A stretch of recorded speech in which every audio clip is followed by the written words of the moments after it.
बोलावले श्रुती चालविल्या भिंती बैसोनिया। नोहे हा सामान्य महिमा संतांचा, नैवेद्य हातीचा मूर्त जेवी। उदका माझी वया ठेवणी कोरड्या, दाखवी रोकड्या विश्वजना। नोहे हा सामान्य महिमा संताचा, नैवेद्य हातीचा मूर्त जेवी। निरामणे तेही संगे चितरणे, दीन उद्धरणे नवल कोणी। नोहे हा सामान्य महिमा संतांचा, नैवेद्य हातीचा मूर्त जेवी। मनोजवम मारुततुल्य वेगम, जितेंद्रियं बुद्धिमतां वरिष्ठं, वातात्मजं नरित्थमुख्यं, श्रीरामदूतं शरणं।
करू प्रथम नमन दुसरी चरण संताचिया, त्यांच्या कृपादाने कथेचा विस्तारू बाबाजी सद्गुरु दास तुका।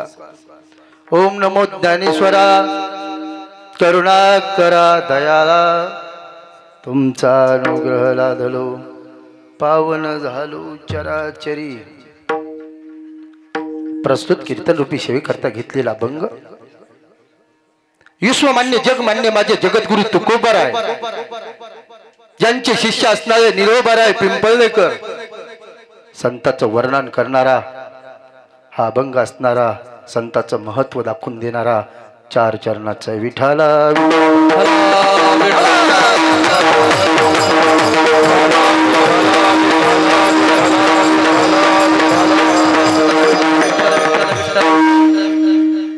अभंग बोलायच्या अगोदर द्यायचा परिहार असा की प्रतिवर्षाप्रमाणे चालत आलेला हा अखंड हरिनाम सप्ताह तथा श्रीमद भागवत कथा वर्षे 5वं, आपल्या या महायज्ञाला 5 वर्षे झाली। आता आपण तपाकडे वाटचाल करतो। लक्षात घ्या, या पवित्र भूमीमध्ये हा पवित्र सोहळा काय पुण्य असन आपलं आपल्या हातून घडल्या जातो, जे हनुमंतराय जागृत दैवत असणारं दक्षिणमुखी हनुमंतराय, मी कधीतरी सांगितलं 2 वर्ष झालं मी इथं कथेला आहे. ते तुमच्या हनुमंतरायाचीच कृपा. आणि आज माझ्याकडे ही सेवा आलेली आहे. तसं पाहिलं तर पत्रिका माझ्याकडे कालेची सेवा आहे. कोणी कोणी म्हणेन मग काले आजला उभा राहायचं तर आज कसं काय राहिला. कुठं कुठं ॲडजस्ट करावं लागतं. मग तुम्ही म्हणता मी ॲडजस्ट केलं का नाही. यांची तारीख पुन्हा एक तारीख माणिक बॉनी घेतली. तेही आमचे मित्रचे. कधी त्यांच्या जागेवर मी जातो, माझ्या जागेवर कुठेही आम्ही ॲडजस्ट करतो. गाववाल्याला ते म्हणले प्रकाश महाराजाचं माझं चांगलं आहे. तसं महाराष्ट्रातल्या सगळ्या महाराजाचं माझं चांगलं आहे. महाराजाचं पटत नसन, पण माझं महाराष्ट्रात एकटंच मी आहे. माझं सगळ्या संघच पटतंय. हा, तुम्ही कोणीही महाराजाला विचारा. ते म्हणले महाराज तुम्हाला 6 तारखेला कीर्तन आहे का. म्हणलं नाही, कथाच चालू आहे. मग म्हणले 6 तारखेला तुम्हाला माझ्या जागेवर सेवा करावं लागते आणि कालेची सेवा आहे. तसं तुमच्या गावाची माझ्यावर फार श्रद्धा आहे नाही का. पहिल्या वर्षी आणि दुसऱ्या वर्षी कालेची सेवा तुम्ही माझ्याकडे दिली, तो तुमच्या श्रद्धेचा भाग आहे. तुमची श्रद्धा आणि तुमच्या हनुमंतरायाची माझ्यावर कृपा लक्षात ठेवा. काय कृपा आहे. गादीच्या समोर मालकाच्या समोर सांगतो तुम्हाला. तुम्ही मागच्या वर्षी मला 35 का 40 दिलते. एका वर्षात मी दुपटी गेलो. अजून याच्यापेक्षा काय कृपा पाहिजे. हे कृपा दैवताची असती पा आणि जपलं पाहिजे. म्हणून मी म्हणलं जाऊ द्या. म्हणून त्यांच्या जागेवर मला कीर्तन करण्याचा योग मिळाला. काल्याच्या जागेवर ते करणार आहेत. 5 वर्षापासून तुम्ही समस्त गावकरी सनपुरी जे काही कमिटी असेल तुमची, जे काही भाविक लोक असतील, जे काही तुमच्या इथलं गोड अन्नदान आहे. पण अन्नदान बऱ्याच जागेवर पाहिले मी. पंक्तीचं अन्नदान आम्हाला खाऊ वाटत नाही मारुतराव, खरंच खाऊ वाटत नाही. पण तुमच्या इथं जेवतो मी. तसं तर मी बहुतेक पंक्तीलाच जेवणारा महाराज आहे. मी नखऱ्यावाला महाराज नाही. डोक्यातून काढायचं. कारण तुम्ही जे खाता का ते आम्ही खाल्लं पाहिजे. आणि तुम्हाला सांगू का, घरही तुम्ही कितीही चांगलं करा, घरचं अन्न असतं आणि इथलं काय असतं. हा, याचं महत्त्व कळालं पाहिजे. अन्न हे तुम्ही नेहमी खाणार, पण प्रसाद तुमच्या नशिबात कधी भेटणार. हा, म्हणून हा प्रसाद आहे. हनुमंतरायाला नैवेद्य, भागवत कथेला नैवेद्य, देवाचा प्रसाद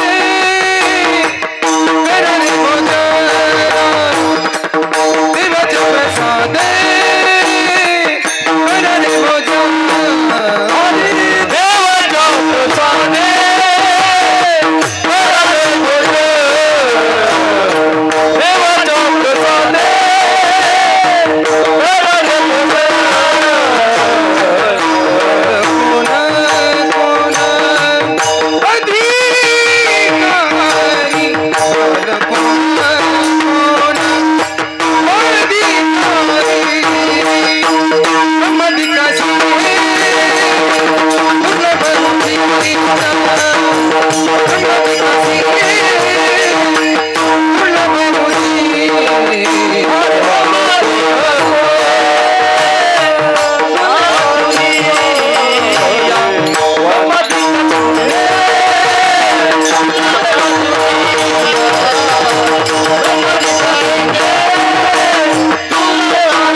प्रसादापेक्षा कोणीच मोठं नसतं. म्हणून समस्त गावकरी मंडळीची इच्छा झाली आणि पुन्हा मी तुमच्या गावात आलो भागवत कथेसाठी. मग मला फोन आला. कल्याणराव असतील, बबनराव असतील, नवनाथराव असतील, मारुतराव, हे समस्त गावकरी मंडळी. त्यांनी यांना सांगितलं. आता सगळ्या गावाचे मला नावं पाठ नसतात, पण जे मला फोनवर बोलले का ते गावाच्या वतीनं बोलले, एवढं लक्षात घेत जा. म्हणून सगळं गावकरी मंडळीचे माझ्या वतीनं धन्यवाद. आज असणारे आमचे आदरणीय असणारे महाराष्ट्रातील सुप्रसिद्ध चॅनल असणारे माझ्यावर फार प्रेम करतात पा. मी कुठेही असलो ना तर माऊली दादा येत असतात. बरं प्रेम करतात. ते म्हणतात देऊ द्या गाववाल्यांनी, तुम्ही असल्यावर फक्त प्रेम प्रीतीचे बांधले ते ना तुटे ना असे झाले. प्रेमाची देवाणघेवाण केली पाहिजे. काय प्रेम आहे हो आपल्याकडे, द्यायला काय असतं, एकमेकाला फक्त प्रेम द्यायचं. प्रेम सुख दे, प्रेम सुख दे, प्रेम सुख दे, प्रेम सुख दे, प्रेम सुख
प्रेम सुख दे प्रेम सुख देई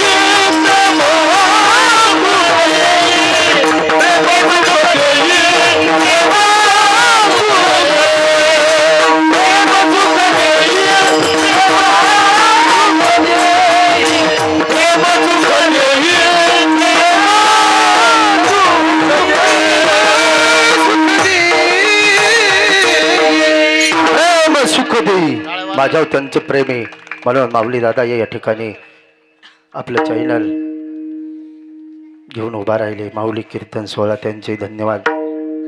आज साऊंड सिस्टीमवाले कथेला कुठं की गेलं तर चाक आणलं तुम्ही नाही का? पण काय असतंय पण त्यांना काही असन ना.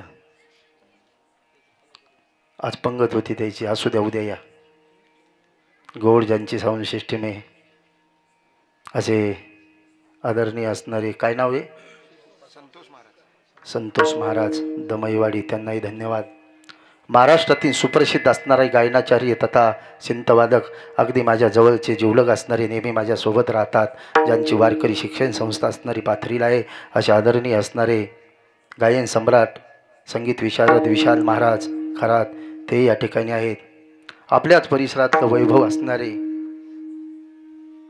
श्री असणारे वामनदेव देवबापा नांदखेडकर तेही नेहमी माझ्यासोबत असतात. कथेलेले आहेत. मनाचा मोठेपणा करून पुन्हा ते आले. त्यांच्याही मनापासून धन्यवाद. आदरणीय असणारे महाराज गंगाधर महाराज चोपडे आता त्यांनी नाव सांगितलं होतं पण या मेमरीत बसतच नाही. काय काय बसन हो. गंगाधर महाराज चोपडे तेही या ठिकाणी आहेत. त्यांचेही धन्यवाद. भास्कर महाराज धारणगावकर त्यांचंही धन्यवाद. सांगा ना हो पटपट. दिलीपराव महाराज बाबा सांगा. पुंजारी महाराज सांगा ना पटपट सांगा चला. हा बोबडी टाकळीकर सनपुरीकर बाबा जलालपूर करडगाव सनपुरी भजनी मंडळी येणेकरी बाबा चोपदार कुठले धारणगाव मृदंगाचार्य हरिभक्त परायण मुंजा महाराज हमदापूरकर गोड मृदंग वाजवतात. त्यांचेही धन्यवाद. तुम्ही सगळे बसले तुमचेही धन्यवाद. मायमाऊल्या 4 तास कथेला बसल्या. मी पण कुठं 4 तास कथा सांगत नाही पण सनपुरीमध्ये म्हणले 1 तासाचा ओव्हर टाईम देतो. कुठं ऐकली का तुम्ही 12 ते 4 भागवत कथा? खरं सांगायचं मी तुम्हाला 12 ते 4 महाराष्ट्रात पठ्या एकटा आहे पण मी रिकामा नाही. अजिबात डोक्यातून काढा. ते 1 दिवस रिकामा नाही. जून 25 तारीख खाली नाही पण तरी पण चला तुम्हाला तुमच्या या मायमाऊल्याला आवड आहे पा. आणि खरंच कसं का बिचाऱ्या ज्या 12ला येत्या तर 4 पर्यंत सारख्या बसत्यात. खरे तर त्याचे उपकार आहेत. तुम्ही बसता पण हिरवाडासारखे बसले तुम्ही जणू काय भारताचा नकाशा आहे का? सगळा परमार्थ आमच्या माय माऊल्या हो. खरं तर यायला धन्यवाद द्या. याच्याबद्दल एकदा टाळी वाजवा. किती परमार्थ आहे त्यांचा. त्यांच्या परमार्थाने धर्म टिकून येपा. म्हणून आमच्या बसलेल्या माय माऊल्यालाही कोटी कोटी असणारे धन्यवाद. विठाला संघात माझे निरोप भराई सांगतात. मृत्यूलोकामध्ये 2 प्रकारचे सुख आहेत लक्षात घ्या. हा मृत्यूलोक आहे ना इथं 2च प्रकारचे सुख आहेत. एक भोगाचं आणि दुसरं त्याग भक्ती वैराग्याने मिळतं. आता बघा भोगाचं सुख कसं आहे. भोगाचं सुख हे तत्कालीन आहे. तत्कालीन म्हणजे आता भेटतंय ना आताच नष्ट होतंय. पण भक्तीचं सुख तसं नाही बाबा. भक्तीचं सुख चिरंतर आहे. कायम आज पण उद्या पण परवा पण मेल्यावर पण पिढ्याना पिढी भक्तीचं सुख भेटत असतं. एवढं लक्षात घ्या. आता भोगाच्या सुखाचे 5 साधनं आहेत लक्षात घ्या तुम्ही. काय असेल भोगाच्या सुखाचे साधने बघा. शरीर सत्ता संपत्ती संतती आणि सोयरी. हे 5 गोष्टी कोणाकडे येतो हाय काय एखादं इथं? अहो जगात कोणाकडे नाहीत.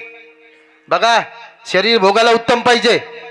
सत्ता पाहिजे संपत्ती पाहिजे संतती पाहिजे आणि मोठमोठाले सोयरे पाहिजे. कोणाचं शरीर चांगलं आहे तर पैसा नाही, कोणाकडे पैसा आहे तर शरीर भोगायला उत्तम नाही, नाही का. पैशावाल्याला जास्त रोग आहेत. साखर कारखान्याचा चेअरमन जरी असला ना त्याला डायबिटीज साखर बिमारी आहे का नाही. कोणाकडे संपत्ती आहे तर कोणाकडे संतती नाही. भरपूर संपत्ती आहे पण लेकरूबाळ नाही आहे का. कोणाकडे सत्ता आहे तर संतती नाही.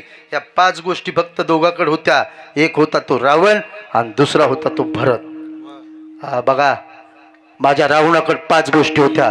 रावणाचं शरीर उत्तम होतं. कोणता रोग होता रावणाला बघा रामायण. शरीर उत्तम होतं. बघा सत्ता काय होती त्याची. ग्रामपंचायतचा चपराश थोडंच होता ती, सरपंच नव्हता. सत्ता काय होती तर रावणाची सत्ता होती 33 कोटी देव बांधवडी. संपत्ती कोटी घरे तेथे काशा आणि तांब्याची आणि शुद्ध कंचनाची 7 कोटी. त्याचा हिशेब तुम्ही लावायचा. ही संपत्ती होती. संतती किती होती. अहो त्या रावणाला 80,000 बायका, 1,00,000 मुलं आणि 1,25,00,000 नातू होते. ही कोणाची संतती आहे. रावणाची आहे. आणि सोयरे कुंभकर्णासारखा भाऊ होता, इंद्रजितासारखा मुलगा होता. बरं एवढं असताना रावणाने सुखी असायला पाहिजे का नाही. तरी पण सुखी होता का तो. तरी रावण सुखी नव्हता. भरताकडे या 5 गोष्टी होत्या. भरताने त्याग केला तो सुखी झाला. बघा तुम्हाला जोपर्यंत या सगळ्या गोष्टीचा तुम्हाला त्याग घडणार नाही ना तोपर्यंत तुम्हाला सुख भेटणार नाही. आता बघा भक्तीच्या सुखाचे 5च साधने आहेत. कोणते. ज्ञान, नाम, शांती, वैराग्य आणि गुरुनिष्ठा. जगाच्या पाठीवर माझ्या ज्ञानोबराय सारखा ज्ञानी झालाच नाही, उपजताच ज्ञानी. नाम माझ्या नामदेवासारखा नामधारी कोणी झाला नाही. शांती माझ्या नाथबाबासारखी शांती कोणा. सकल सुलतान माझी राजा, सकल सुलतान माझी राजा, सकल सुलतान माझी राजा, सकल सुलतान माझी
माझी राजा एवढी शांती होती. अहो नाथासारखी शांती कोणाला जमली नाही. नाथबाबाची शांती होती आणि माझ्या तुकोबरायचं वैराग्य होतं. किती वैराग्य होतं तुकोबरायला. किती वैराग्य होतं. वैराग्याचं टोक गाठलं. वैराग्याचं टोक किती वैराग्य होतं. अहो दुष्काळात ज्याची बायको मिली का. माझ्या तुकोबरायची धर्मपत्नी का मिली माहिती आहे का तुम्हाला. जे माझे तुकोबराय रात्रंदिवस देवाचं भजन करत होते, कीर्तन करत होते, त्या तुकोबरायच्या पत्नीला मरण आलं. त्याच्या मागं एकच कारण होतं.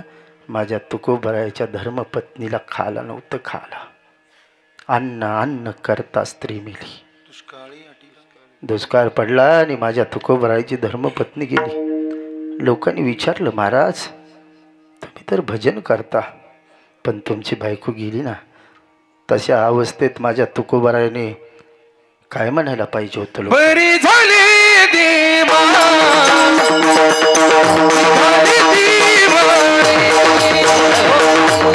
बरी झाली देवा,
तुमचं दिवाळं निघलं देवाला तुम्ही म्हणता का बरं झालं म्हणता? अरे आपला परमार्थ तर चांगलं हो म्हणूनच आहे. कोणाला वाटतं कोण देवाची पूजा करतं माझं दिवाळं निघावं म्हणून? आणि निघल्यावर खरंच तुम्ही मंदिराकडे येतान का? मंदिराकडे येण्याचे दोन भाव आहेत. एखाद्याला म्हणलं ना चल ना देवाला, चल ना, अरे चल ना कीर्तनाला, ते म्हणते मला काय कमी केलंय. आणि एखाद्याला म्हणलं चल ना, ते म्हणते मला काय दिलंय. नाही का? हे परमार्थ मधल्या लोकांचं आहे. आणि मधल्या लोकांनी जर चिकाटीनं परमार्थ केला तर हा, काही काही माणसं लय हुशार आहेत. दानाच्या पायी मी कथेतही सांगितलं, तुम्हाला सांगू का? काही काही माया मावल्या तर एवढे हुशार आहेत. घरामध्ये जे पैसे असतात ना, पैसे जे चलत नाहीत का, ती दक्षिणा आम्हाला येते. असतील ना तुमच्याकडे 8 आणे 4 आणे आणायचे, इथं चलत ते बरं. आण जा, ताण घेऊ नका. तिथं काय हळद कुकू लावायची, देवाच्या पाया पडायचं टाकून द्यायची. नाही का? इतके 8 आणे 4 आणे 5 पैसे 10 पैसे साचले माझ्याकडं. बायको म्हणली याचं काय करू? मी म्हणलं ते पत्राला आपल्याला ते हे करायचे ना, त्याच्या ते वायसर गेले मी, वायसर ठोकायला. हो ना माऊली दादा, लोक हुशार आहेत पा. अशा भागवतात मला एक नोट आली ती पा, आणि ती असं मी काय आता ते गथुडं बांधलं, घरी दिलं बायको. ते दक्षिणाचं गथुडं बांधलं आणि घरी नेलं, घरच्या टिपी पैसे देऊन टाकलं. टिपी काय झाली ना तुम्हाला? डीपी तुला झाली की नाही? डीपी अजून नाही. तुम्हाला सांगतो, संसारातली बायको ही डीपी आहे का नाही? आणि नवरा फ्यूज. डीपी काऊने? तुम्हाला सांगू का? डीपीत लाईन असली तर फ्यूजात येते, लक्षात घ्या. त्या डीपीत गावातल्या लाईन असली तर फ्यूजात येईल. मग हे नवरा फ्यूज असते संसारातलं, आणि वायर असतात काही लेकरं बाळा, इकडून तिकडं तिकडून इकडे ते फिरत येत. तसं हे संसार आहे पा, आहे का नाही? डीपीच्या मनात जर आलं सप्त्याला पट्टी द्यायची, तरच ते फ्यूज खिशातून पैसे काढून देईल. डीपीच्या मनात नसलं की पैसे भेटणार नाही. डोक्यातून सगळं आता डीपीच्या मनावर चाललंय. आणि ते सप्त्याला ऐकायला डिप्याच होता, फ्यूज म्हणूनच बाजूला आहेत. सगळा कारभार डिप्याकडे गेला, त्या जास्त इकडे भर पडला त्याचा. त्या डीपीनं घेतले ना, आणि ती किराणा दुकानावर गेली आमची डीपी, आणि गेली साखरेपती मागू लागली, पण ती नोट चाललीच नाही. मला म्हणली काय हो, ही नोट तर चलं ना. मला काय झालं तिला? अहो म्हणली सगळ्या गावात फिरिली नोट चलं ना. मी ती खिशात घेतली, आमच्या शेलू तालुका फिरिली सगळी, पण ती कुठंच चालली नाही. शेवटी मी एकदा चाठाणला गेलो महाराजाकडं, आणि सहज दर्शन घेतलं, आणि ती वरच्याच खिशात नोट होती, घेऊन टाकली, पाया पडून दिली. त्याने घेतली, खिशात घातली. मी म्हणलं चलली जाऊ दे, फक्त आपल्याला नोट चालवायची होती. पण थोड्या वेळाने थांबलो आणि निघालो. ते म्हणजे बस ना बाबा, म्हणले बस जरासं. आणि त्याने कपाट उघडलं, आणि माझ्याकडे जी 50ची नोट होती का, ती मी त्याला दिली, पण त्याच्या मोबदल्यात त्याने मला 100ची दिली. मी म्हणलं बाबा 100ची, म्हणलं जाऊ द्या, खोटी 50ची होती, कुठंच चलन गेली, 100ची आली, बरं झालं. पण म्हणलं जाऊ द्या, मग आत्म्याला कोणाला फसवणं बरोबर नाही. बसलो, म्हणलं बाबा तुम्हाला जी मी नोट दिली का, ती कुठंच चलन गेली म्हणून तुम्हाला दिली. ते म्हणले काय झालं तिला? म्हणलं काही नाही हो, मला भागवतात आली, अर्धा तुकडा 50चा आहे आणि अर्धा तुकडा 20चा आहे, ते कुठंच चलन गेला. ते म्हणले असू दे असू दे. मला बी ती पाया पडून 100ची नोट तशीच दिली. मी म्हणलं तिला काय झाले? ते म्हणले तिला तसंच आहे, अर्धा तुकडा 100चा आहे आणि अर्धा तुकडा 50चा आहे, ते बी कुठंच चलन गेला. ताई का संसारात आपल्या भानगडी अशा आहेत, चलवा आहेत पा. पण माझ्या तुकोबरायाने कधी जीवनात चलवी केली नाही. बघा माझ्या परमार्थ तुकोबरायाचा काय. तुकोबरायाचं वैराग्य होतं. दुष्काळात बायको मेली, बायको मेल्याच्या नंतर तुम्हाला सांगू का, वय होतं माझ्या तुकोबरायाचं 35. वयाच्या 35 वर्षात स्वतःची बायको गेली. बायको गेल्याच्या नंतर तुम्हाला सांगू का कसा असतो. आता 35व्या वर्षात जर बायको जाऊ नये पण गेली तर दुसरी भेटन का? आता इथं पहिले यायचेच नंबर लागण, पहिलेच तसे तर यायचे का नंबर लागते. हा, परिस्थिती फार अवघड असते पा. पण नाही तुकोबराय की एवढं वैराग्य होतं, टोकाचं वैराग्य होतं. बरे झाले देवा, जाऊ दे म्हणले, गेली तर गेली, मोकळा झालो परमार्थ करायला. असं कोणी म्हणीन का? बायको गेल्यावर हे मोकळा होतंय. ज्याच्या बायका मेल्या ना ते दिंडीत येतं, ज्याच्या बायका मिळाले ते माऊंट भाऊताल फिरायलेत. हिना घे म्हणलं की पळत आहे. लय अवगुणी हिना नाही घेत. फक्त ते मंडपाच्या भावताले. भागवत कवा संपते झपका कवा भेटते. हे कर्मगती असते पा. पण माझ्या तुकोबा राहायचं तसं नव्हतं. समोर आली गुरुनिष्ठा. माझ्या निळोबा राहायसारखी गुरुनिष्ठा नव्हती. काय निळोबाची गुरुनिष्ठा होती. तुकोबा राहायचं वैकुंठ गमन झालं आणि निळोबाला वाटलं एकदा तरी मी गुरुला भेटावं. पण वैकुंठाला गेल्यावर गुरु कुठे भेटत असतो का. पण निश्चय होता. माझ्या निळोबाने पिंपळणे गावामध्ये तुकोबरायाचं ध्यान केलं. अशा दगडावर बसले आणि तुकोबरायाचा धावा करत होते. धावा करत असताना 42 दिवस झाले अन्न नाही पाणी नाही. निळोबा 42 दिवस एका दगडावर बसून तुकोबरायाचा धावा करत होता. आणि 42व्या दिवशी शरीराचा अस्थिपत झाला. देवाला चिंता वाटली. जगाच्या मालकाला पांडुरंगाला जगाचा मालक तिथं आला आणि जगाच्या मालकाने सांगितलं निळोबा मी आलो. बसलेल्या निळोबाने आवाज दिला देवा तुझ लागी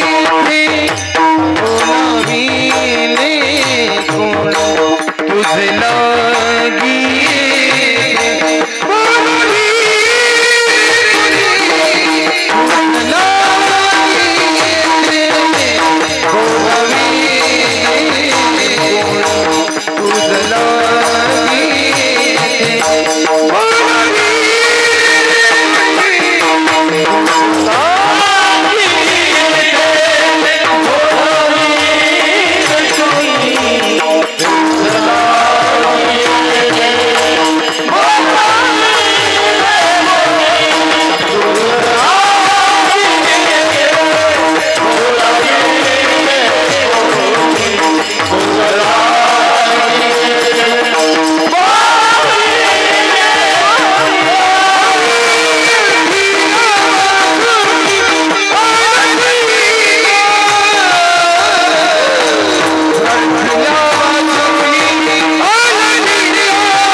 लक्षात घ्या.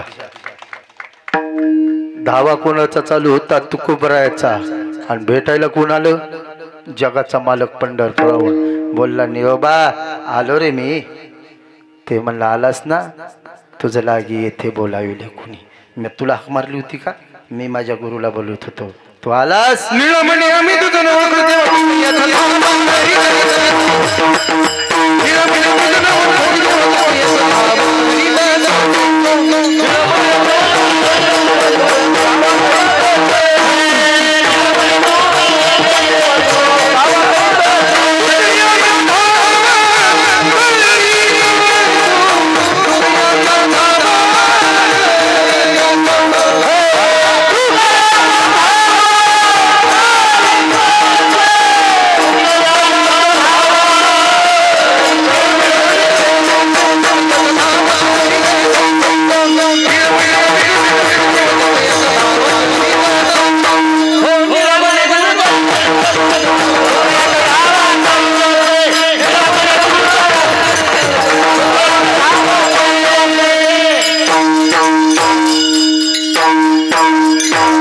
समोर निरोबा काय म्हणले, निळा म्हणे आम्ही न ओळखी देवा आणि तुकियाचा धावा करीत असे.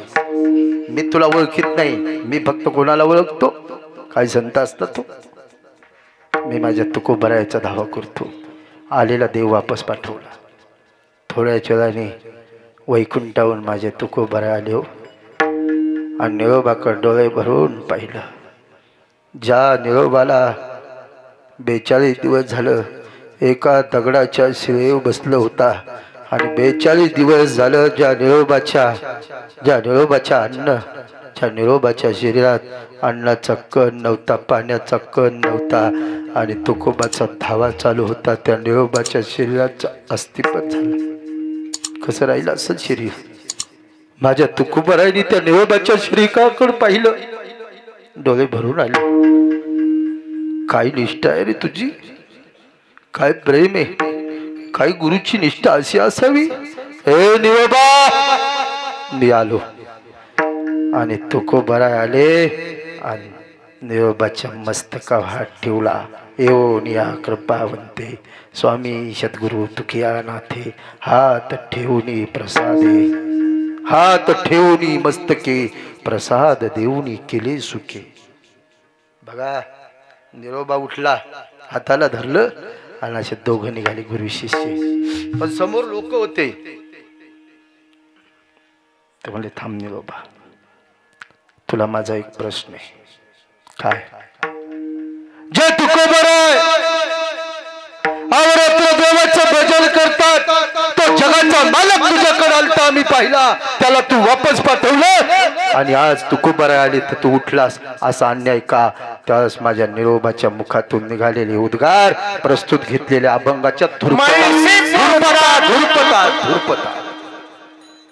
नोये हा श्यामा, नोये हा श्यामा,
निरोबाने अभंगाच्या धुरपतात सांगितलं, नोहे हा सामान्य महिमाच संतांचा.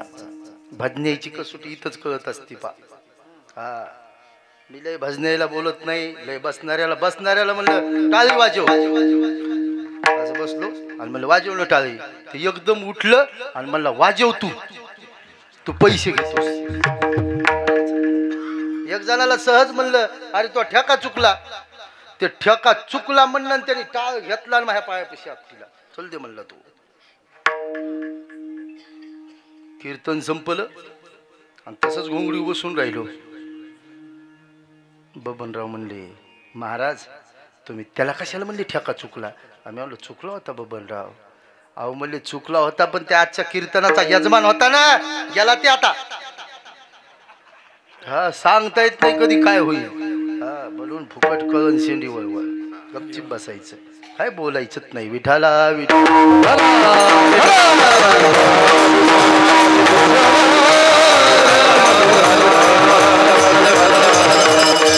कारण आता त्या टोकाची लोक राहिली नाही. पा आताचं परमार्थ फार वेगळं आहे. एक जणाला म्हणलं रूप पाहता लोचनी, तर ते म्हणला रूप पाहता लोचनी तू सांगशील ते साजनी आणि तुझे वचन माझ्या मनी आणि देतो आई बाप काढून. दिले ना काढून त्याने भजनेने कवच मायबाप काढून द्यायचे नाही. त्याला म्हणलं तुला अभंग येत असेल ना. ते म्हणतं येतंय ना महाराज. म्हणलं दाखव बरं एखादा अभंग म्हणून. मग ते म्हणला पाण्यामध्ये मासा झोप घेतो कैसा आणि खावे त्याचा रसा तेव्हा कळ.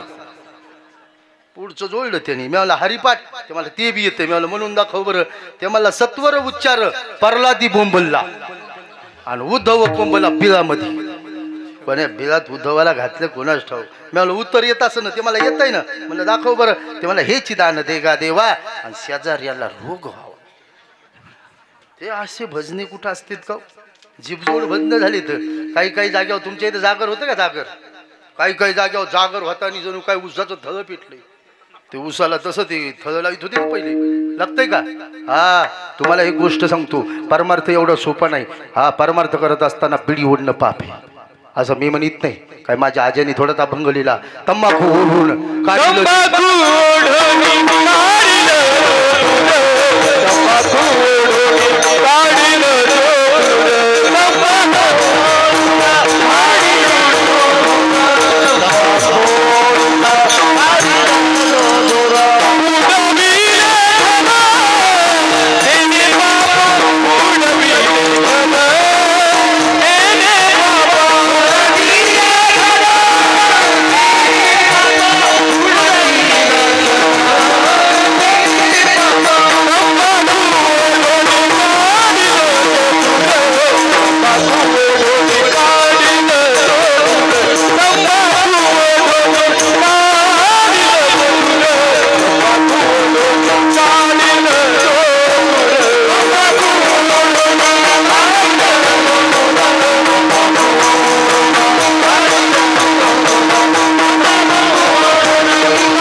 भजन मातीत गेलं. बिड्या फुकून जर भजन म्हणत असेल तर सोपं आहे का हो.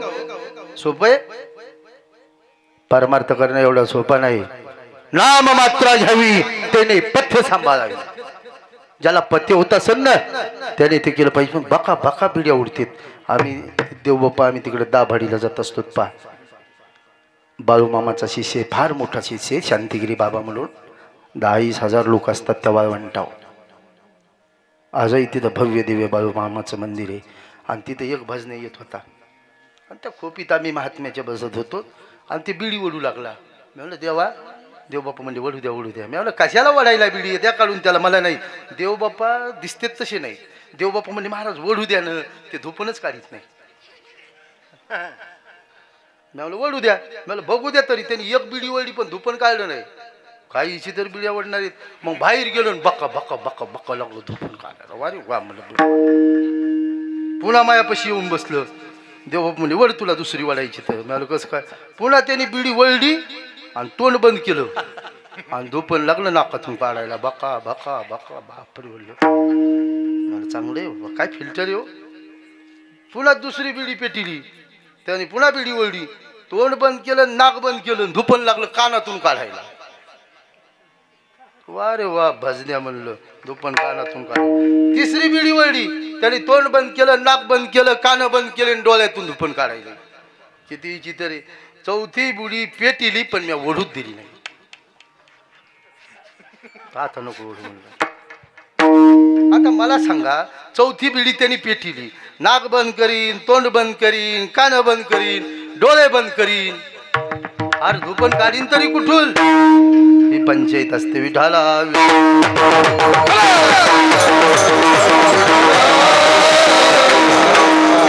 ह्या परमार्थात मला सांगा, ह्या परमार्थात काय मतलब का? हा परमार्थ आहे. हा तुम्हाला सांगू का, परमार्थात व्यसन चालत नाही. हा परमार्थ निर्यसनी असला पाहिजे. मादक पदार्थ परमार्थात चालत नाही. बघा माझ्या साधू संताचा टोकाचा परमार्थ, काय टोकाचा परमार्थ होता हो, काय परमार्थ होता त्यांचा. माझे ज्ञानोबर आहे, काय जीवन होतं माझ्या ज्ञानोबर आहे. विठ्ठल पंतांनी ज्यावेळेस संन्यास घेतला त्यांना ही मुलं झाली, पण त्या काळामध्ये त्या मुलाला वाळीत टाकलं. हो, वाळीत टाकलं. माझ्या ज्ञानोबर आहे भिक्षा मागावी अशी झोळी बांधितली. भिक्षा मागत असताना माझ्या ज्ञानोबर आहेच्या झोळीत लोकांनी भिक्षा नाही टाकली. हो, काय टाकलं? शेण टाकीत होती, शेण. घरी पाहिलं, माता पित्याला दुःख झालं. विठ्ठल पंत आणि रुक्माई अशा यशीत आले. लोकांना विचारलं, हे आम्ही केलेलं पाप आहे, पण आमच्या मुलाला तरी तुम्ही चांगलं द्या ना. आमचा मुलगा भिक्षा मागतो, तुम्ही शेण का टाकता? तक्रार करत होते लोकांना. ते म्हणले, तुम्ही पापी आहेत, तुम्ही चांगली नाही. समाजाने त्यांना वाळीत टाकलं होतं. वाळीत त्यावेळेस माझ्या विठ्ठल पंतांनी त्या समाजाला सांगितलं, आम्हाला प्राचित्य काय आहे ते सांगा, आम्ही तयार आहेत, पण आमच्या लेकराला दुःख देऊ नका. ते म्हणले, देहांत प्रायचित्त. लोकांनी सजा दिली विठ्ठल पंताला, रुक्मिणीला. देहांत प्रायचित्त. विठ्ठल पंताच्या डोळ्याला अश्रू आले, रडत होते, डोळे भरून आले. रुक्मिणी मासाहेबांनी विचारलं, मालक काय झालं? काही नाही मालक, आज 4 भावंड 4 लेकरं आपले उपाशी आहेत, कोणीच आणून दिलं नाही. हो ना रुक्मिणी, आपलं असंच होणार आहे. मी लोकांना विचारलं, असं का करता, आम्हाला वाळीत का टाकता? तर लोकांनी आपल्याला सजा दिली. डोळे भरून आले. मालक काय सजा दिली सांगतान का? विठ्ठल पंताने आपल्या बायकोला कडकडून मिठी मारली आणि सांगितलं, आता आपलं जगणं अवघड आहे. लोकांनी सांगितलं, तुम्ही देहांत प्रायचित्त घ्या. जाऊ द्या मालक, आपण मेल्यावर जर लेकरं सुखी राहत असतील तर मरायला काय हरकत आहे. त्याच रात्री ज्ञानेश्वर सोपान मुक्ताबाई हे 4 भावंड बाजूला झोपले. विठ्ठल पंत एका बाजूला, रुक्मिणी एका बाजूला. रात्रभर विठ्ठल पंत रुक्मिणी झोपल्या नाही. हो, आणि मध्यरात्री उठल्या. दोघही उठून बसले. 4 लेकराला झोपीत बघत होते. निवृत्ती ज्ञानदेव सोपान मुक्ताबाई. बारीक बारीक लेकरं होती. लेकरं सुपुस्ती अवस्थित असताना रुक्मिणीचं अंतकरण भरून आलं आणि झोपीतल्या लेकराच्या तोंडावून फिरलं.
कासा विस्प्रांत झाला हो. डोळे भरून आले रुक्माईचे. झोपीत 4 मुलाला पाहिलं आणि झोपीत आता मुलाला सोडून जायचंय. विठ्ठल पंताकडे पाहिलं. विठ्ठल पंताने रुक्मिणीकडे पाहिलं, आपल्या 4 मुलाकडे पाहिलं. सांगितलं, रुक्मिणी तिथं जर जास्त थांबलोत ना तर मोह पडून चल चल उठ. लोक झोपलीत. रात्रीच्या 12ला झोपीत लेकरं सोडले. असा आड होता. दोघांनी त्या आडात उड्या मारल्या. सोपानदेव सकाळी उठले, बाहेर गेले. पाहिलं आईबाबा दिसत नाही, पण आडाच्या भोवताल माणसं होते. गर्दा कशाचा झाला हे सोपानाने पाहिलं. माता पित्याला वर काढलं आणि सोपानाने आपल्या आईबापाला पाहिलं. काय अवस्था असं. जे दुःख होतं ते अंतःकरणात साठवलं. ज्ञानोबा उठला. दादा, आई कुठे? माझ्या सोपानाने ज्ञानोबाला कडकडून मिठी मारली. सांगितलं, आई नाही, बाबा नाही. अरे समाज तर पहिलाच नाही ना. आज आपल्या जीवनात सगळं आपण पोरकं झालं. ज्ञाना पोरकं झालो. काही जीवन होतं साधूच.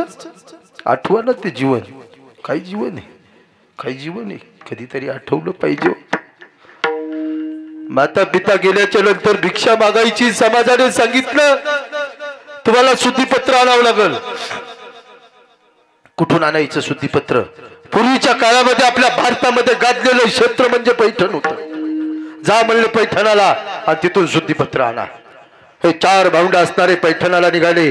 पैठणमध्ये पवित्र असणाऱ्या गोदावरीच्या तीरावर पवित्र अशी धर्मसभा चालली. आणि माझ्या ज्ञानोबरायांनी सांगितलं, देव हा सगळ्याच्या हृदयात असतो.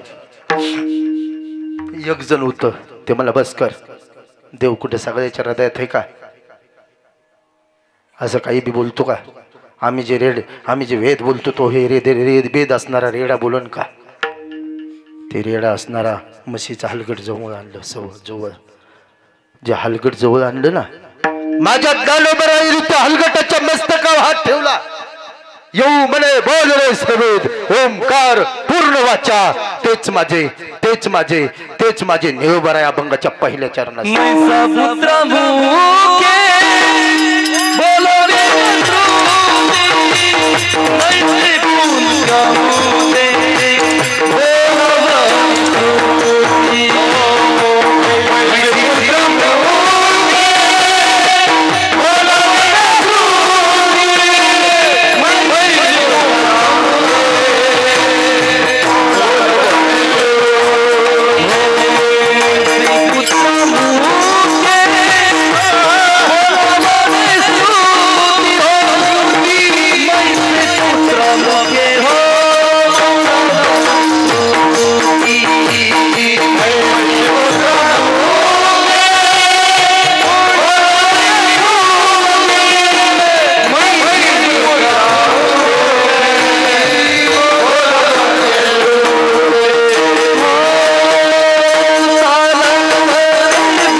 रेड्याच्या मुखातून वेद बोलवला. मैसी पुत्रा मुखे बोलवली श्रुती. याच्या अगोदर अभंग होता रेड्या मुखी वेद बोलिला. पण काही लोक इतके कर्मठ असतील ते म्हणजे रेड्या आडनावाचे माणसं असतील आणि त्यांनी वेद बोलला असेल म्हणून डबल नियोबाला रचना करावी लागली. अरे रेड्याचा पुत्र जे असतो ना, हा म्हशीचा पुत्र, त्याला काय म्हणतात? रेडा. त्याच्या मुखातून माझ्या ज्ञानोबरायाने वेद बोलवला. काय कमी हो रेड्याच्या मुखातून वेद बोलवा? हा होता त्याची कृपा पशु वेद बोले. फक्त संताची कृपा व्हा. हा संत कोणी एका समाजाचे, एका जातीचे, एका धर्माचे नसतात, एवढं लक्षात घ्या. संत बाळूमामांची, संत बाळूमामा काय करीत होते? काय त्यांचा नित्यकर्म होता? काय त्यांचं कधी ऐकलं का त्यांचं जीवनचरित्र? निस्ती बाळूमामाची आरती म्हणल्याने बाळूमामा होत नसतो रे. त्यांची भक्ती बघा, त्यांच्या भक्तीचं टोक बघा. माझ्या बाळूमामाची कृपा झाली. कोणावर झाली हो? कोणावर झाली? आता तुम्ही 8-8 दिवस सांभाळता काय? मेंढ्या सांभाळता का नाही?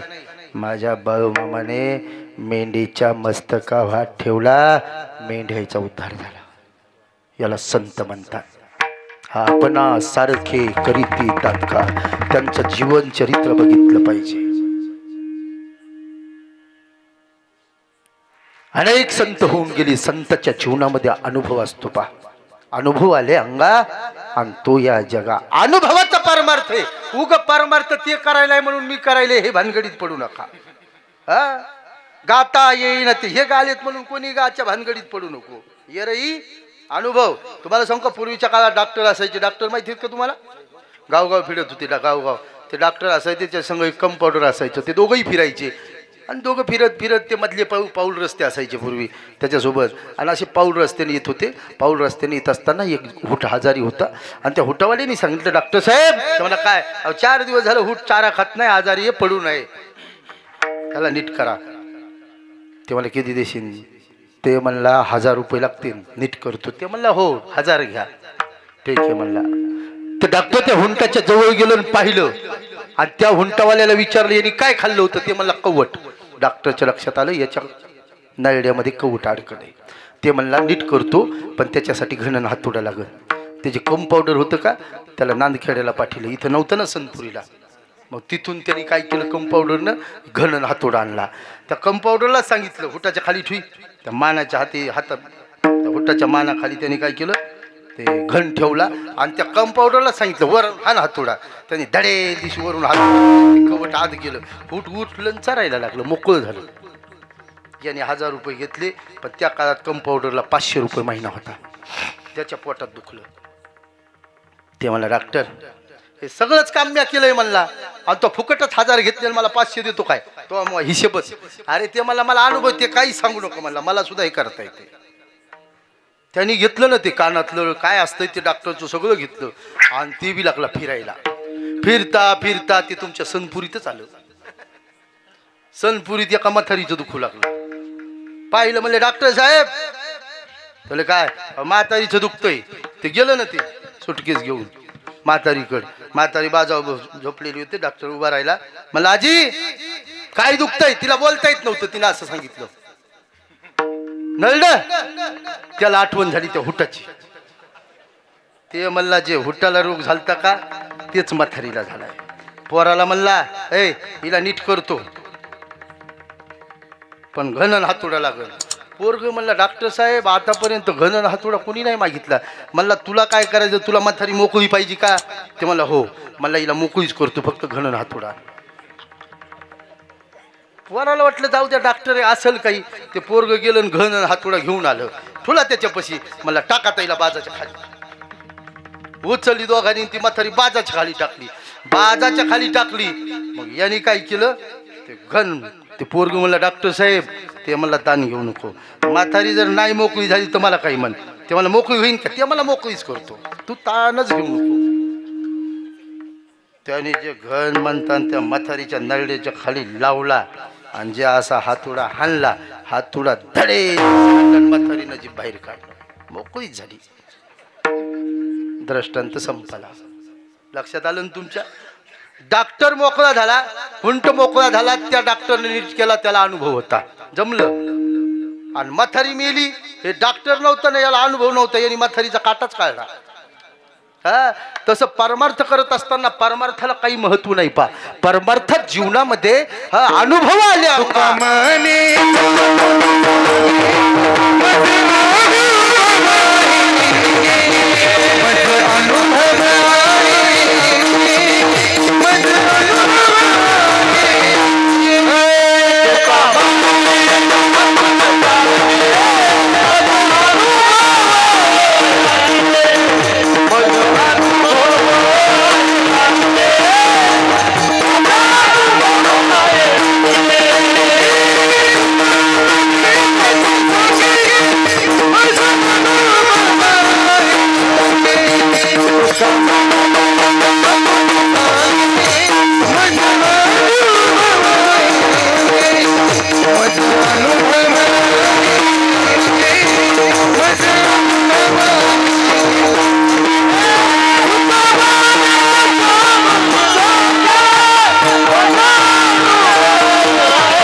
परमार्थ सोपा आहे का हो? प्रत्येकाला वाटतं परमार्थ करावा. लेकराचा खेळ, लेकरं रस्त्यावर खेळत असते. हा, परमार्थ करायला वय लागतंय. लेकराला आणि म्हाताऱ्याला कवच परमार्थ होणार नाही. म्हातारपणी परमार्थ होते का? दोन्ही कानं गेले मग काय उपयोग हो? होतंय का म्हातारपणी? हा, म्हातारपणी परमार्थ होत नाही.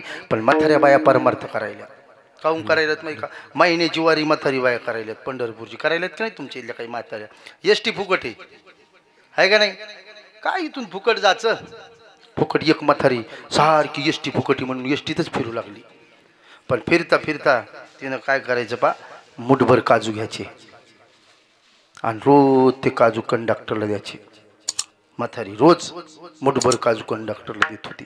त्या कंडक्टरचं 50 किलोचं 55 किलो 60 किलो वजन झालं. 2-4 महिन्यात कंडक्टर म्हणला, आजी तुझं माझं काही नातं नाही, गोतं नाही, 1000 रुपये किलो काजू आणि तू रोज मला काजू देती. ती म्हणली असू दे. अगं कारण तरी सांग ना. काहीच नाही. त्याची घरची बायको बोंबू लागली, डबा खाऊन हे काजूनीच बोंबू आले. काय डबानी? महिना 2-3 महिने काजू खाल्ले. ती म्हणली असू दे, जाऊ दे. नाही पण म्हणलं आजी तू रोज मला इतके महाग मुठमुठ काजू देते, याचं कारण तरी सांग. ती म्हणली असू दे. अहो सांग ना आजी. ती म्हणली सांगू का तुला? तिचं वय होतं 85 आणि तिला दात नव्हते आणि दाढा नव्हत्या, पण तिला काजू आवडत होती. मग ती घरून मुठभर काजू घेत होती आणि दिवसभर ती काजू चगळीत होती, चगळीती आणि पदरात टाकीत होती. आणि पदरात टाकलेले काजू ती म्हणली फेकून काय द्यावा, म्हणून मी तुला देत होती. चगळलेले काजू का चगळलेली? तुम्हाला सांगू का, एक म्हातारी मला इथं रोज बिस्किटचा पुडा आणि सुपारीचं खांड आणून द्यायली. मी बिस्किटचा पुडा खाल्ला पण सुपारीचं खांड नाही खाल्लं. मी म्हणलं हिला सुपारी आवडत असेल आणि चगळून मला जर देत असली तर हा भरवसाच नाही. ते माय तसा बोट करायला त्या देत होते का? मला नाही पाहिलं मी कोण देत होतं, पण देत येतात. असू द्याची त्याची श्रद्धा असते. विठाला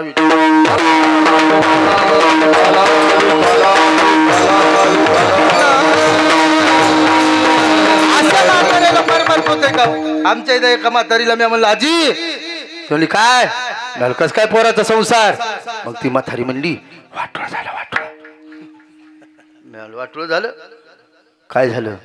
ती म्हणली संसार की खाटावच बसून राहते. खाटावच बसून राहते, बसू दे ना. ती म्हणली तसं नाही, सारखी टीव्ही पाहते. मी बघू दे ना. ती म्हणली तसं नाही, मला जी मालिका पाहायची का तर तीच पाहते. मी म्हणलं स्वयंपाक तर करीत असेल ना? स्वयंपाक कोण करीत नाही. आणि मला स्वयंपाक कोण करताय? पोरगाच करताय. आणि म्हणता कोणाला सांगू नको. जमलं का नाही? असं सांगितलं कसे हसतात हो. आणि ज्ञानाच्या गोष्टी सांगितल्या. तुम्ही आल्या आल्या टवटवीत होत्या. जसं जसं टाइम व्हाले तसे तसे सुरू फुलं व्हाले. हे सांगायची हौस नाही पण सांगावं लागायला. विठाला विठाला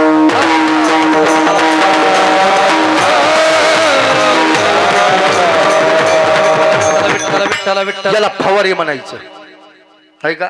असे फवारे मारले तर मग कीर्तनकार बरा आहे.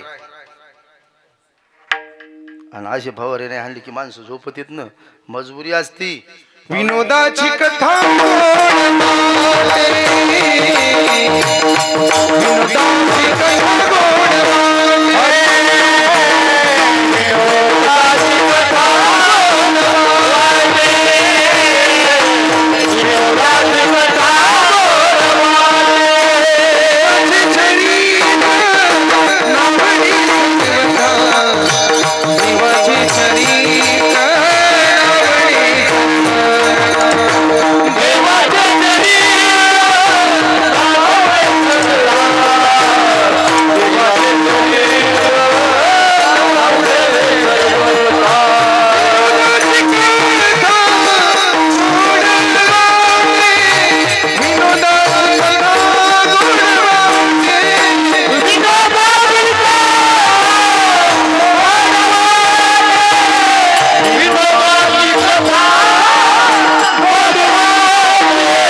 देवाचे चरित्र न आडवी सर्वथा विनोदाची कथा गोड. माणसाला विनोद म्हणून म्हाताऱ्याला परमार्थ होत नाही, लेकरायला तर होतच नाही. हा, लेकरायला परमार्थ होते का. आमच्या विशालबानी संस्था टाकलेली पाथरीला बा. याच्या अगोदर 7, 8, 10 वर्ष 15 वर्षाखाली मी संस्था टाकली होती तुमच्या परभणीला. तेव्हा तुमची आमची ओळख नव्हती. इतके पोरं होते माझ्याकडे, पण जेवण मी काय करत होतो, मेस लावली होती मी. मेस माहिती का तुम्हाला. मेसचं जेवण खाल्लं का, खाऊ वाटतंय का. किती दिवस खाता मेसचं जेवण. 50-60 मुलं होते माझ्याकडं आणि मी रोज मेसचं जेवण खात होतो. मेसचं कटाळा आलता. रामू नावाचा मुलगा होता. त्याला म्हणलं, रामू तो डब्बा आणत होता तिथं, तो डब्बा खाऊ का. ते म्हणलं, खा ना महाराज. मग त्याचा डब्बा घेतला मी आणि सगळाच खाल्ला. डब्यासगट नाही. नाही तर तुम्ही म्हणता सगळा खाल्ला कसं काय. आणि सगळा डब्बा खाल्ल्याच्या नंतर म्हणलं, रामू तुझा तर डब्बा गोड जेवण होतं, ते घरचं जेवण होतं. म्हणलं, रामू तुझ्या डब्यातलं सगळं जेवण मी खाल्लं. आता तू रिकामा डब्बा घरी नेल्याच्या नंतर तुला आई म्हणीन, रामू एवढा डब्बा सगळा कोणी खाल्ला तर तू काय म्हणशील, काय सांगशील. ते मला सांगन महाराज. अरे म्हणलं, तू सांगशील काय ते तर सांग. मला सांगन ना महाराज, त्याचा काऊन ताण घेता. अरे म्हणलं, पण काय म्हणशील ते तर मला सांगशील. ते मला सांगन. मला काय सांगशील ते मला सांगन. कुत्र्यानी खाल्ला. लक्षात आलं ना तुमच्या. ज्याच्या आलं त्याच्या बरं आहे आणि ज्याच्या झोपलं ते बरं आहे. विठाला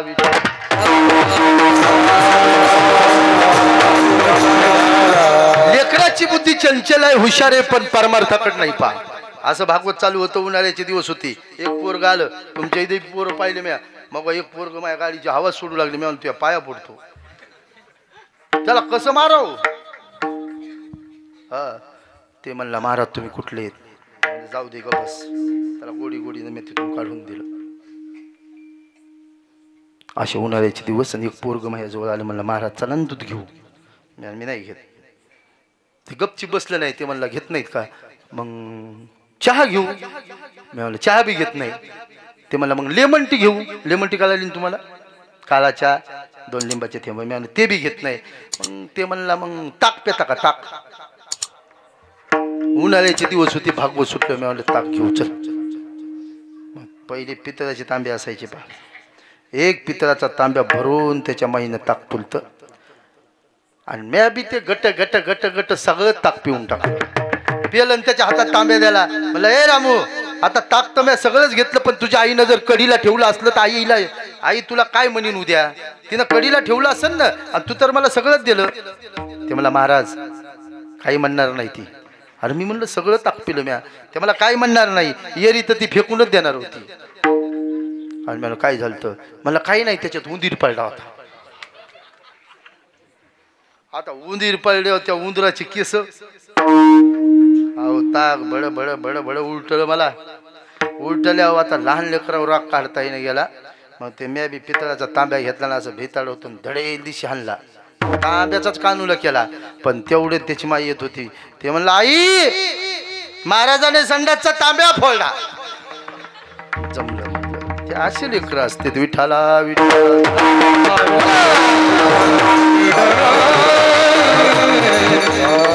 बघा माझ्या संताचा अनुभव होता. काय माझ्या ज्ञानोबरायचा अनुभव आहे, काय माझ्या तुकोबरायचा अनुभव आहे. त्या अनुभवाने सांगत होते. बघा ज्या संताने रेड्याच्या मुखातून वेद बोलवला त्याचा महिमा काय कमी आहे. ज्या संताने निर्जीव भिंत चालवली त्या संताचा महिमा काय कमी आहे. अरे ज्या संताने जगाच्या मालकाच्या मूर्तीला नैवेद्य खाऊ घातला, मूर्तीतून जगाच्या मालकाला प्रगट केलं, असे माझे नामदेव आहे. होत काय माझी वया. अरे ज्या संताने इंद्रायणी बुडवलेल्या वया 14व्या दिवशी जशाला तशा कोरड्या बाहेर काढल्या, त्यात काय कमी आहे. ते माझे तुकोबर आहे. उदकामा जीव ह्या ठेवून कोरड्या, उदकामा जीव ह्या ठेवून कोरड्या, उदकामा जीव ह्या ठेवून कोरड्या, उदकामा जीव ह्या ठेवून कोरड्या.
माझी वया ठेवून कोरड्या, दाखवी रोकड्या विश्वजना.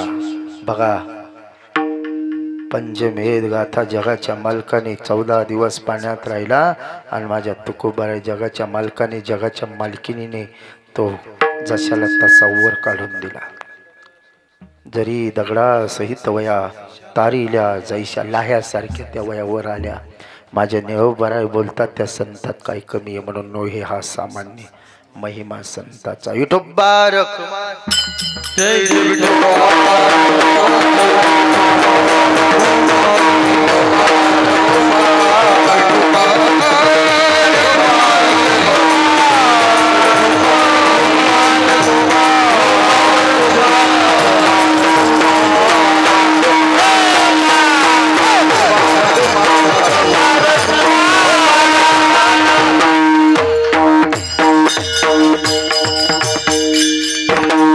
काही संतांनी आयुष्यभर परमार्थ केला पण काही संताला अपघाती निधन आलं. त्यापैकी एक संत होऊन गेले. त्या संताचं एकच उदाहरण सांगणारे. आपले 11 वाजले नाही का, पुन्हा चाल होणार आहे. चाल झाली की तुमच्या हाल नाही का. इथं झाली चाल नाही का, तसं काही नाही. नाहीतर 11च्या पुढे कीर्तन गेलं. असंच कीर्तन करीत होतो एक जण उठलं चाललंय. मी म्हणलं ए उठ बस, तो चलू दे.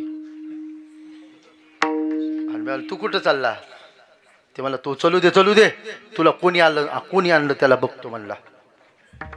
काय असतंय पा, कीर्तनाची एक मर्यादा आहे.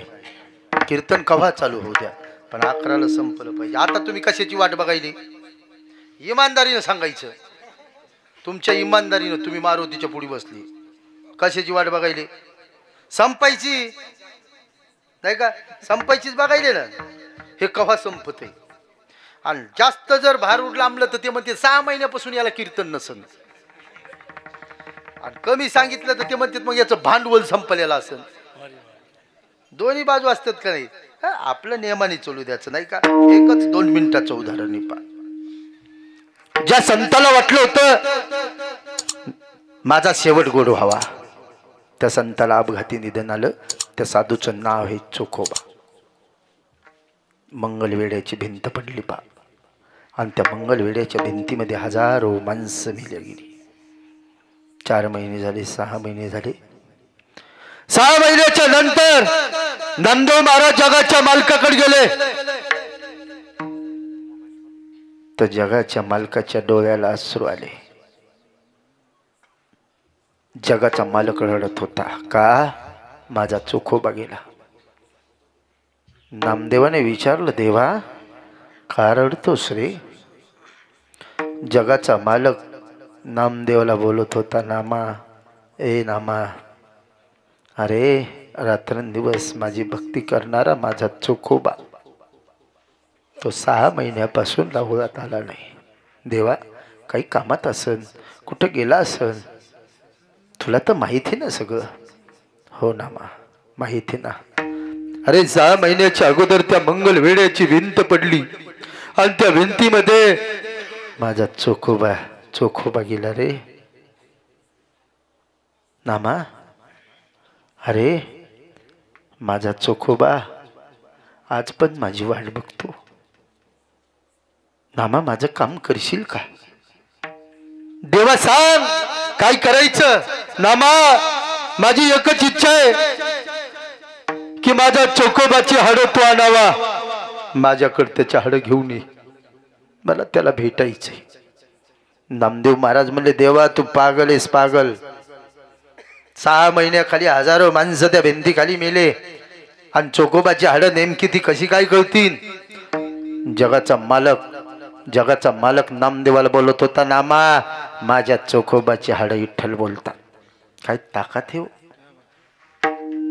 माझ्या चोखोबाची हाडं विठ्ठल. नामदेवाचा विश्वास बसला नाही पा. देवा अरे हाडं कुठे विठ्ठल बोलतात का? पण देवानी सांगितलं होतं ना, जाय बघ म्हणला. आणि ज्या नामदेव महाराज त्या पडलेल्या भिंतीच्या बाजूला प्रत्येक हाड घेत होते आणि आपल्या कानाला लावित होते. पण जे नामदेव महाराज जे हाड कानाला लावित होते, त्यात एक हाड नामदेवानी उचललं, ते चोखोबाचं होतं पा. आणि त्या हाड उचललं आणि कानाला लावलं, तर त्या हाडातून ध्वनी निघली, विठ्ठल विठ्ठल विठ्ठल. काय चमत्कार आहे! आपले तोंड विठ्ठल बोलणं, त्याला संत म्हणायचं. एखादा लय मोठा महाराज असला ना, टप्पूची माला घालणारा, गंध लावणारा, मेल्यावर त्याचं हाड तपासायचं. काय हाड बोलन आताच्या महाराजाचं काही सांगता येत नाही. अहो आताच्या महाराजाचे कीर्तनात ते शांताबाई म्हणायले, कीर्तनात त्याच्यात ते थोबड शांताबाई म्हणायले. तर मग पुन्हा काय म्हणतील मेल्यावर? काहीही म्हणू शकतं ते. हाडाची परीक्षा घेतली, विठ्ठल विठ्ठल म्हणणारे इतके हाड माझ्या नामदेवाने ते बांधले आणि जगाच्या मालकाच्या रावळात आणले. ज्यावेळेस नामदेव महाराज हाड आली होते, जगाचा मालक इटेवून खाली आला आणि त्या चोखोबाची अशी हाड धरली आणि आपल्या हृदयाला लावली. त्या हाडातून आवाज आला, देवा आता बरं वाटलं पाय. आयुष्यभर परमार्थ याच्यासाठी केला, यासाठी केला होता टाहास, शेवटचा धीस गोड झाला. देवा आज माझा शेवट गोड झाला. तिथंच माझ्या जगाच्या मालकाने असती नामदेवाच्या तिथंच पुरल्या आपल्या पायापाशी. याला म्हणायचं नोहे हा सामान्य महिमा संताचा. काय संताचं वर्णन करावा? संताचं महत्व जर सांगितलं तर काय संत असते, हजारो वर्ष त्यांचं महत्व हा आपल्याला कमीच पडल. पण आपला वेळ झालेला आहे. शेवटी माझे तुकोबाराय म्हणतात, जे संत जगाचा उद्धार करतात. निरोबा सांगतात, निरोबा अरे ज्या संतांनी या जगाचा उद्धार केला ते तुम्हाला मोकळं कसं काय सोडतील. निळमणी संगीती तरणी, निळमणी संगीती तरणी.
गरे गरे संगम पम रे तेरे तेरे मोरे नार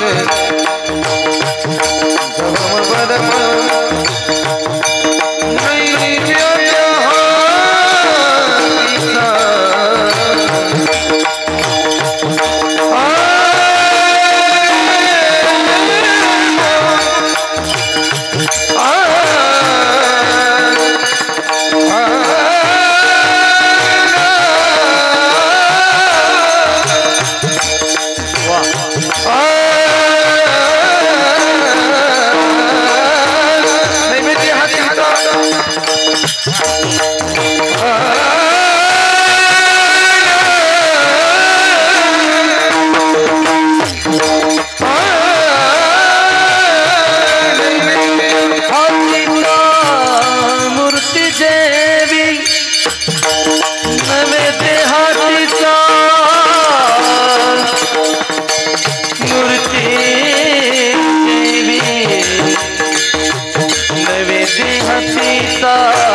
म्हणे तेही संगेची तरणे दीन उतरणे नवल कोणी नोहे हा सामान्य महिमा संतांचा नैवेद्य हातीचा मूर्त जेवी 5 मिनिटं 10 मिनिटं जास्त झाले पा याईने 5 मिनिटं घेतली असे जर भजने असली की रात्रभर बी सोल्ल्याचं उजळूस तर कोणाला वाटते सकाळच्या 4 वाजतर काकडा होऊस तरच कोणालाच वाटत नाही का हात वर कायला कोण करीन नाही का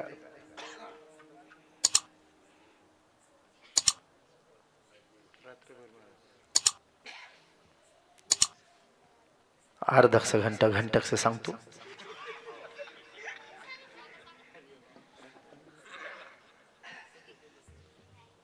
माय मावल्या म्हणत्यान हे माणूस का भूते 4 घंटे बसायले पुन्हा सांगतोच म्हणायले माय मावल्यासाठी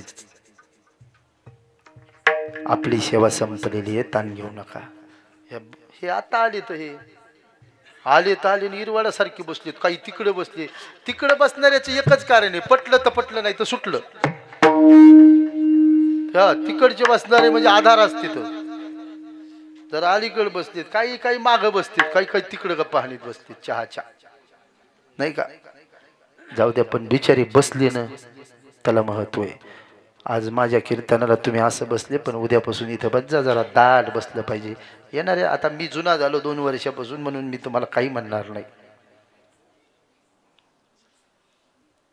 2 तास कीर्तन ऐकलं पाहिजे आपला टाइम संपलेला आहे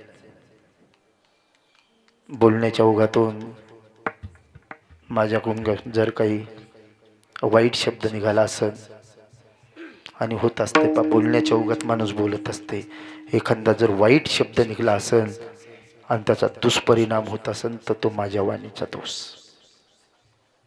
असं काही सांगत नाही पण जे काही मी सांगितलं ते माझ्या ज्ञानोबरायाची कृपा माझ्या तुकोबरायाची कृपा त्यांच्या आशीर्वादाने मी इथंच नाहीतर मी एकच आहे महाराष्ट्रात एकच महाराज आहे मी गादीची शपथ घेऊन सांगतो कोण्याच संस्थेत गेलो नाही महिनाभर बी नाही कोणी कुठंच गेले नसते पण एखादं म्हणते मी काशीला गेलो हरिद्वारला गेलो आलं मी कोण उगा तर कोणाच्या महाराजाचं एखाद्याचं नाव घ्यावं लागतंय पण मला अजूनही कोणत्या गुरुनी काही शिकवलं नाही दक्षिणमुखी मारुती आहे माझ्यासमोर गादीची शपथ कोण्याच महाराजांनी शिकलं नाही याला कृपा म्हणायचं भागवत कोणाकडून शिकलो नाही शिवपुराण कोणाकडून शिकलो नाही आणि कीर्तन कोणाकडून शिकलो नाही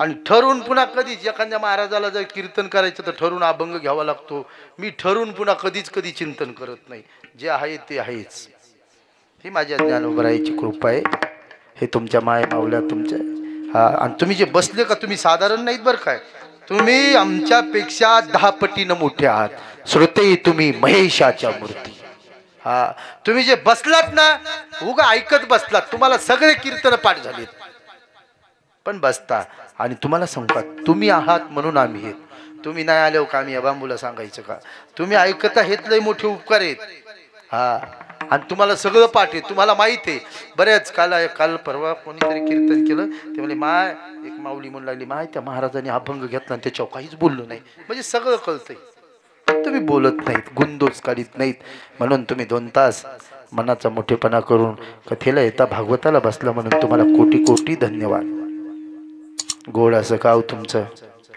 पवित्र नगरामध्ये भव्य दिव्य असणारा कार्यक्रम आता आपल्या सत्तेचे राहिले 2 ते 3 दिवस किती दिवस राहिले आता 6-7 3च दिवस नाही का काल या सगळं म्हणून आता एकजुटीने सगळ्यांनी यायचं दक्षिणमुखी मारुतीराय त्यांची कृपा तुमच्या होईल कृपा आहे म्हणून तर एवढं होतंय एका जुटीने नोहे एकल्याचा खेळ म्हणून मेळ जमविला कोणी कोणाची वाट बघायची नाही जशी सेवा घडेल तशी आता 2-3 दिवस सगळ्यांनी एका जुटीने असणारी हनुमंतरायाची धर्माचं काम करा सेवा करा बोलण्याच्या ओघातून सगळे जे आलेले आमचे माऊली दादा माऊली कीर्तन सोहळा यूट्यूब चॅनलचे मालक असणारे आमचे माऊली दादा असतील महाराष्ट्रातील सुप्रसिद्ध विशाल दादा असतील आमचे देवबाप्पा असतील पलिकोन चोपडे दादा हे तुकाराम महाराज गंगाधर महाराज अजून सगळे आता साऊंड सिस्टीमवाले आता उद्याचा खाल नका पा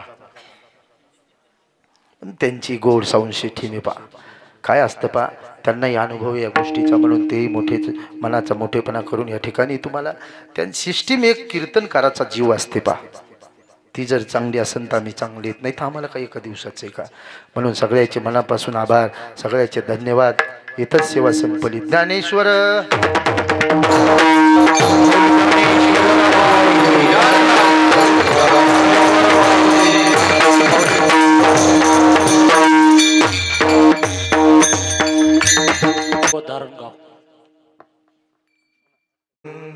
निळामने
नैवेद्य हतीचा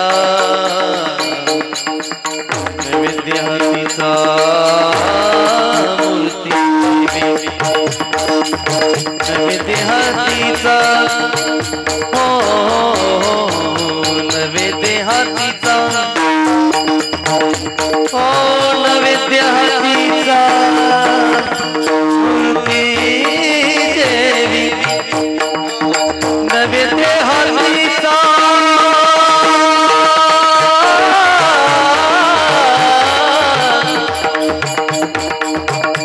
नैवेद्य हातीचा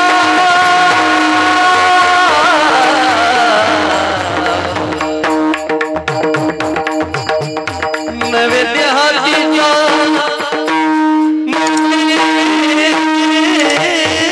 देवी नैवेद्य हातीचा हो नैवेद्य हातीचा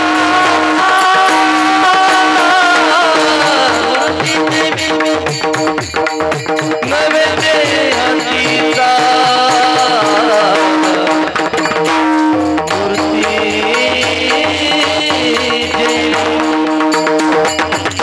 नैवेद्य हातीचा मूर्ती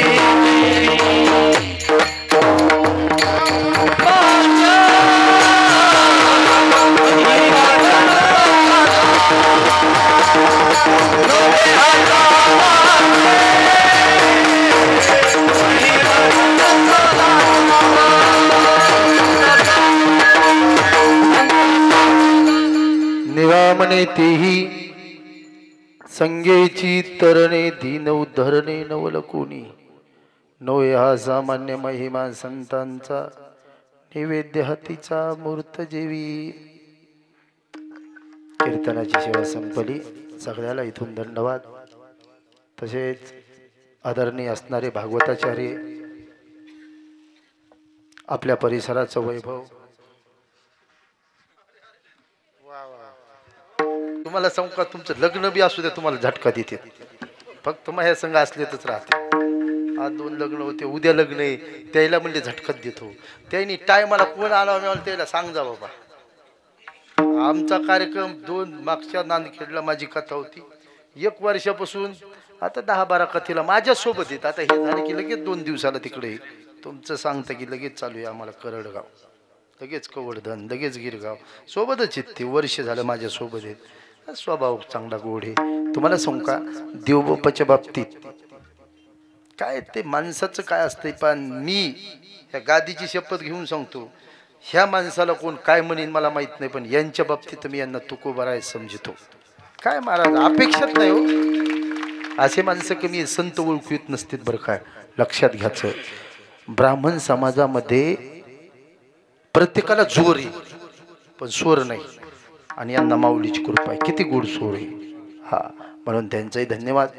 तसेच नांदखेडचे आमचे आदरणीय असणारे भागवताचार्य मागं बसले माऊली दादा ते बालासाहेब महाराज हरिभक्तपरायण बालासाहेब महाराज डुकरे हे या ठिकाणी आले. म्हणून त्यांचंही या ठिकाणी तुम्ही टाळी वाजून स्वागत करा.